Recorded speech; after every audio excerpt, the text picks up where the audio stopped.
Bago ko simulan ang kwento, dalangin ko sa ating Panginoon, bigyan nawa tayo ng proteksyon, lakas, at yakapin yung mga taong nagdurusa. In nomine Jesu Christe. Amen.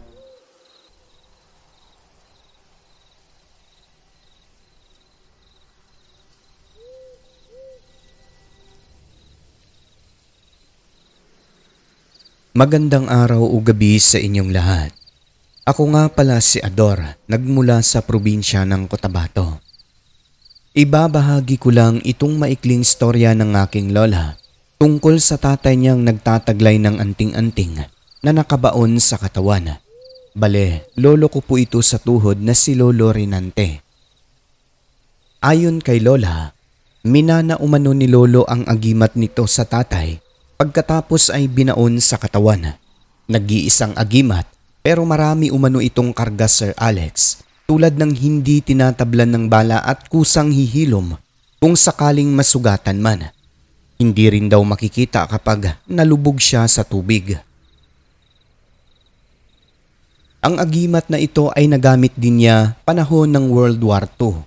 Yun daw ang nakapagligtas sa kanya at marami siyang napatay sa hanay ng mga kalaban.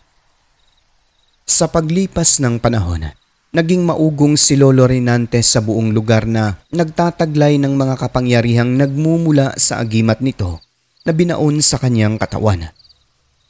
Bilang pagpapatunay, minsan itong nagpakitang gilas sa mga kasamahan. Gamit ang matalas na kutsilyo, hiniwa umano ni Lolo ang kanyang kamay at talagang nahiwa yun, Sir Alex. Pero sa isang iglap, nanghipan ito ng mga salitang buhay at binasa ng tubig. Nawala umano ang malaking sugat na akala mo magic. Pati ang mga kilalang bantog na mga pamilyang aswang sa lugar na yon, mga magkadugo ay takot na takot daw kay Lolo Rinante. Kahit sino sa kanila kapag nadaan daw si Lolo ay umuyuko ang mga ito. Isa ang lola ko, sir, sa nakasaksi sa taglay na kapangyarihan nitong lolo namin. Lahat daw silang magkakapatid noon ay pinakitaan ng tatay upang ipatunay na totoong meron siyang taglay na agimat sa katawan. Gamit din ang kutsilyo, tinusok ng tatay ni Lola ang kamay nito at talagang tinagos pa, Sir Alex, kung kaya. Yung ibang kapatid daw niya ay hindi makatingin sa ginagawa ng tatay. At nang bulungan ng mga orasyon, haplusan ng langis, naglaho ang malaking sugat na parang bula. Ang naiwan ay tanging bahid na lamang ng dugo.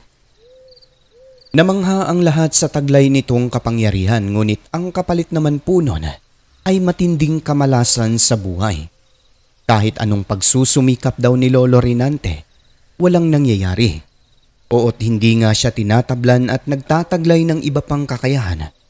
Ngunit ang lolo namin na ito, sir, ay sobra ang pagkamainitin ng ulo. Konting pagkakamali ay talagang kastigo ang inaabot nila lola. Labis ang pagkairitable na kung minsan, kung magagalit parang sinasapian daw ng masamang espiritu, buhat ng mamumula ang mata. Kaya si lola at mga kapatid niya talagang manginginig daw sa takot. Ang isang pinakamatinding dalang kamalasan ng agimat na yon, ang pamilya nila, sir, ay lugmok sa kahirapan. Katunayan, sa sobrang hirap ng buhay ay pumasok daw si Lolo Rinante bilang mamamatay tao. At siya nga pala, ito'y base lang po sa kwento ng aking lola. Marami umano siyang pinatay, walang pili, mapaordinaryo o prominenteng tao man yan sa ngalan ng pera, patay daw talaga. Walang makakaharang kahit di bodyguard pa yan, makukuha niya talaga. Nang dahil sa kasamaang nagawa, nagtago ang aking lolo sa batas, Sir Alex, bunsod ng wala namang makikimkim na usok, kung kaya nabunyag din ang katotohanan. Nang dahil sa mga krimeng ginawa, lumipat sila ng ibang lugar at nagkaroon ng bagong pagkakakilanlan ng aking lolo. Sa paglipas pa ng panahon, bunsod ng lumaki sa kastigo ang magkakapatid, lumaya sina Lola, Sir Alex. Iniwan nila ang tatay sapagkat kahit sa konting pagkakamali ay matindi umano kung magalit. Hindi mapigil ang sarili Nasasaktan daw talaga ang magkakapatid ng pisikal kung kaya iniwan na lamang nila ito. Sa maniwala kayo o hindi, Sir Alex, lagpas 100 daw ang edad ni Lolo bago ito nanghina.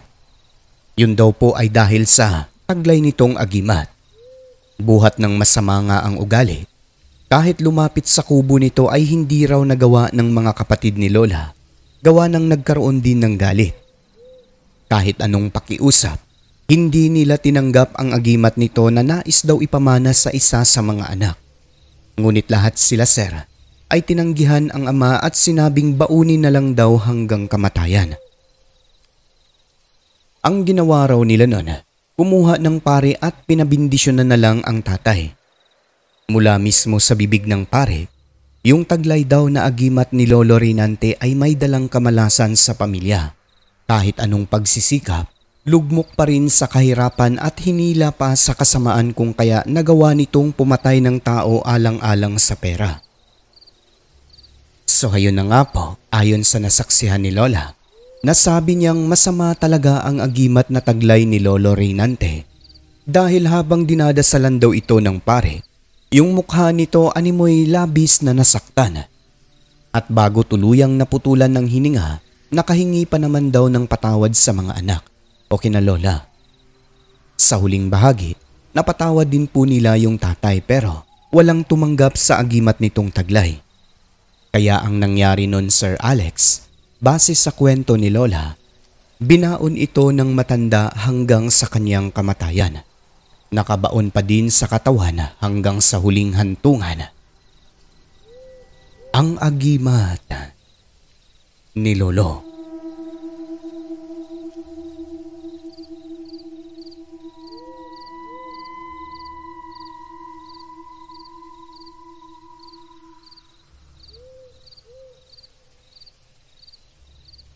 Isang mapagpalang araw po sa inyong lahat. Itago niyo na lang po ako sa pangalang Sidra. Ibabahagi ko lang ang karanasan ko sa aswang. Dati ay hindi ako naniniwala, sir, sa mga kwentong ganyan buhat ng hindi pa naman ako nakakita ng aswang. Yung mga magulang namin ay hindi rin kami tinatakot noong mga bata pa kaya lumaki kaming walang takot talaga at parang hindi po umiiral ang mga nilalang na yan.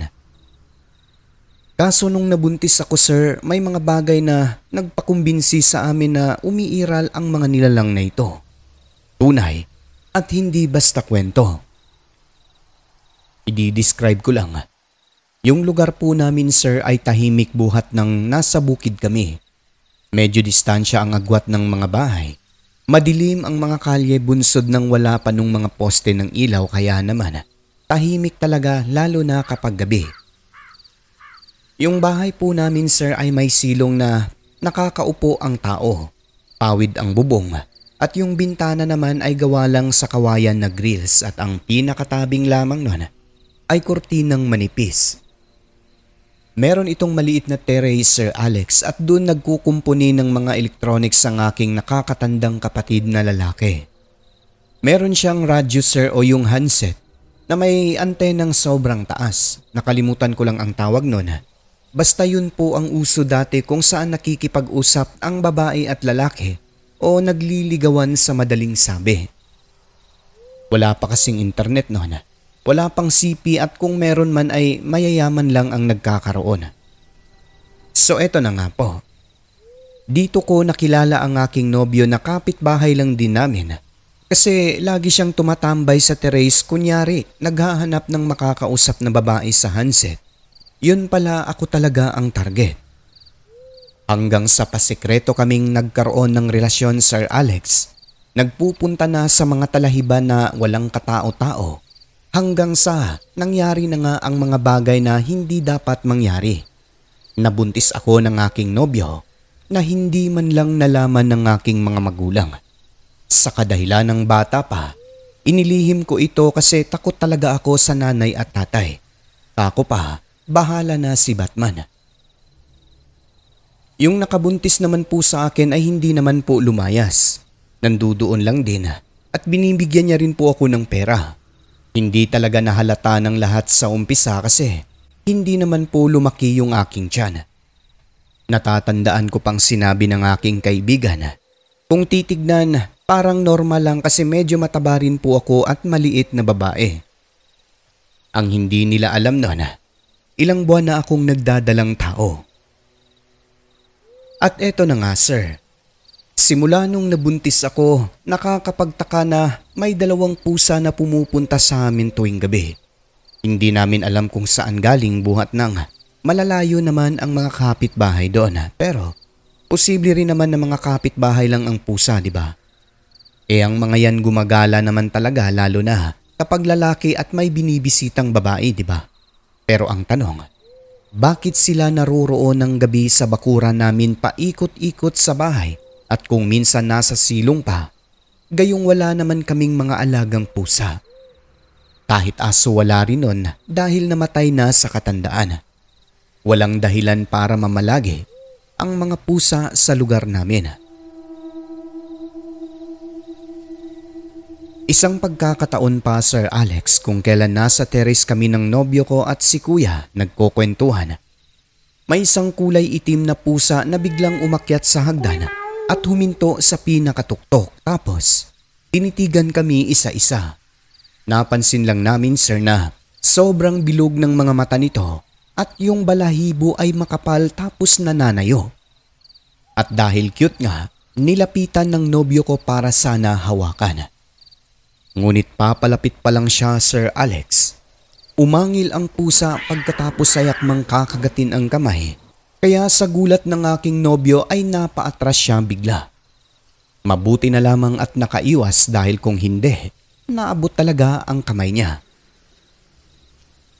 Sa sobrang inis at pagkagulat kasi nga mangangagat, dumampot siya ng walis at hinataw ang pusa. Hindi man lang ito natamaan Sir Alex, bunsod ng sobrang taas kung lumundag papunta sa bakuran na akala mo isang rabbit.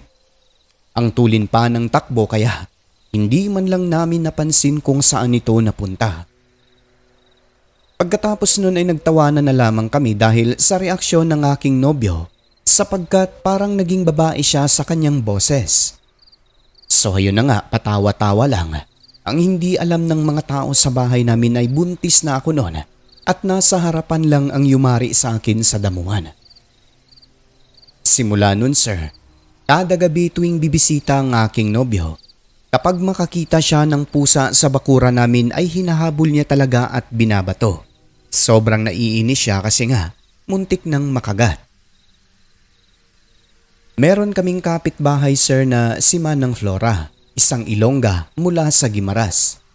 Minsan, nung nagkwentuhan sila ng aking nanay habang nangunguha ng puso ng saging sa sagingan, nagtanong daw ito kay mama kung sino ang buntis sa mga kapitbahay namin sapagkat meron daw mga aswang na pabalik-balik.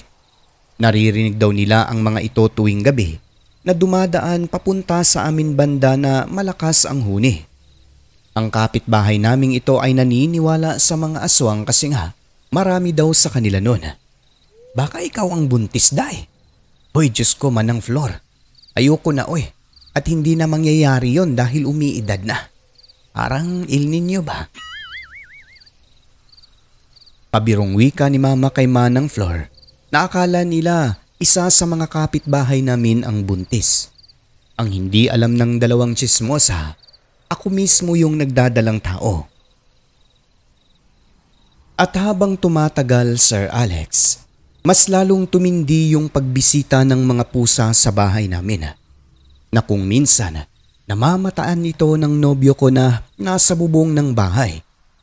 At paminsan-minsan, may nauulinigan kaming huni ng aswang talaga Sir Alex kaya nasabi nila mama, may buntis siguro sa lugar namin. Sa maniwala kayo o hindi, dumating ang aking kabuwanan, hindi pa rin alam ng aking pamilya na ako'y nagdadalang tao. Ang batid lang nila, nanliligaw ang lalaking madalas bumibisita sa akin. Ewan ko ba sir pero maliit lang talaga ang aking tiyan. Pati nga ako may mga pagkakataon na nakakalimutan kung ako'y buntis. Hindi ko rin batid na manganganak na pala ako ng gabi na yon. Ang sabi ko lang sa aking kasintahan, Medyo dumadalas na sumasakit ang aking tiyan.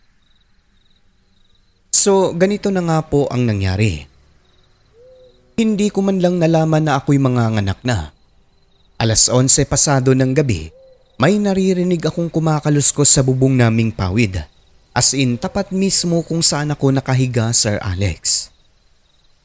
Hanggang sa sumasakit na talaga ang aking tiyan noon, pero tinitiis ko lang dahil akala ko dahil lang sa kinain.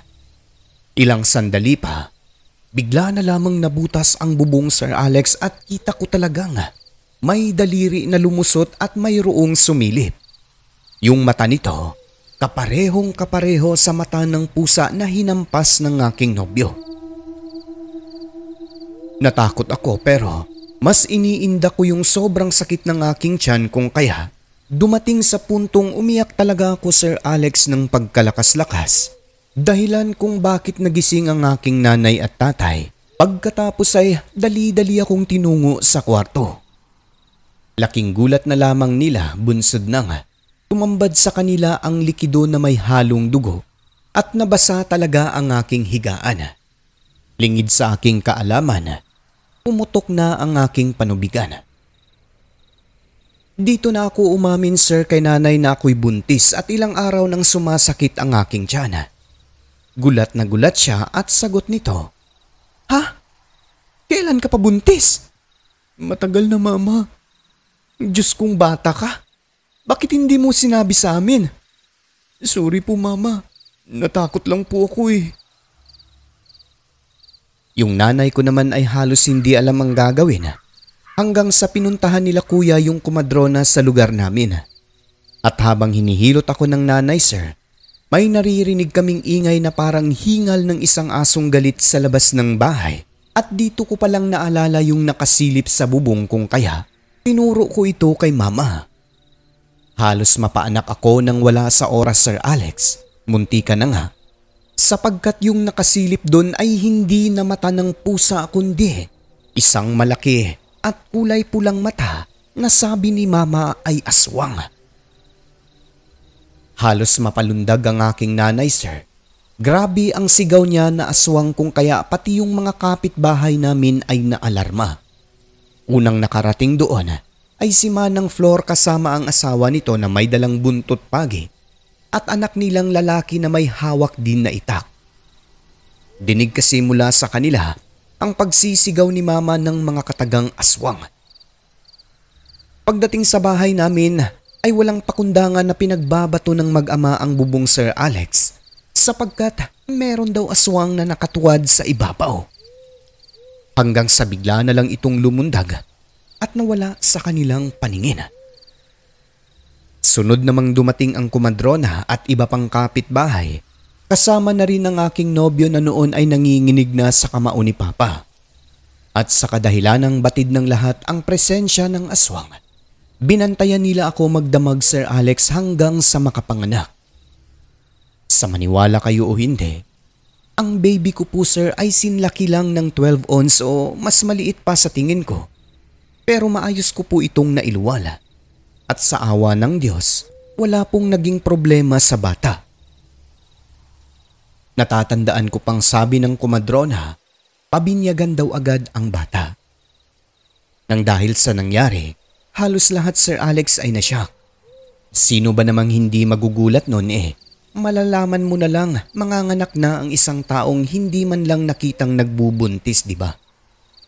At ang nakakatakot pa, base sa mga kapitbahay, matagal na akong binabalik-balikan ng aswang at hindi lang nakahanap ng tiyempo para makuha ang aking anak. Nasabi na lamang nila na kaya pala madalas nilang naririnig ang aswang malapit sa amin ay dahil ako pala ang buntis. Matagal nang nagdadalang tao na aswang ang unang nakaalam bago ang mga kapitbahay kung kaya talaga namang nagulat ang lahat. Nais man nila akong pagalitan ngunit nang ibabaw ang pagmamahal ng aking mga magulang, bunsod nang nag-aalala rin sila na baka ma-stress lang ako pag ginawa nila. Kaya imbis na ingutin tulad ng ginagawa ni mama, niyakap na lamang ako nito pati na ang munting anghel na nasa tabi ko. Mahinahong saad ni mama, dapat magsabi kung ano ang problema. Huwag itago dahil walang ibang makakatulong kundi ang pamilya lang. Normal na mapagalitan ka dahil mahal ka ng iyong mga magulang. Yung nobyo ko naman, nakatikim yun kay Papa pero inaintindi sa kanya na ang kamao na yun ay dala lang ng bugso ng damdamin kasi nga palihim-lihim pa. Paano na lang daw kung may nangyari sa aking masama, hindi daw siya mapapatawad nila Papa. Labis naman ang pagsusori ng aking nobyo noon at umiiyak din talaga siya, sir. Nang dahil sa nangyari, napaluha na lamang ang aking nanay sapagkat walang nangyaring masama kundi matagumpay namang nailuwal ko ang aking bata. Sa karanasan namin na yon ay nasabi kong napakabuti talaga ng Panginoon sapagkat sa kabila ng aming mga kasalanan ay hindi niya kami pinabayaan. At yun na po Sir Alex ang aking maikling kwento. Isang nakakapangilabot na karanasan kung kailan buntis ako. At aswang ang unang nakaalam.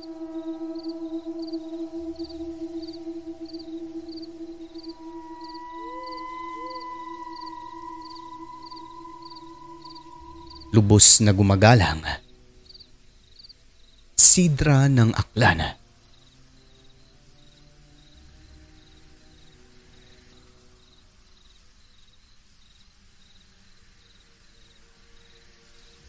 Ang mundo ngating ginagalawan, nababalot ng kahiwagaan na tanging ang Diyos lamang ang siyang may kasagutan. Ako po si Alex. Magandang gabi.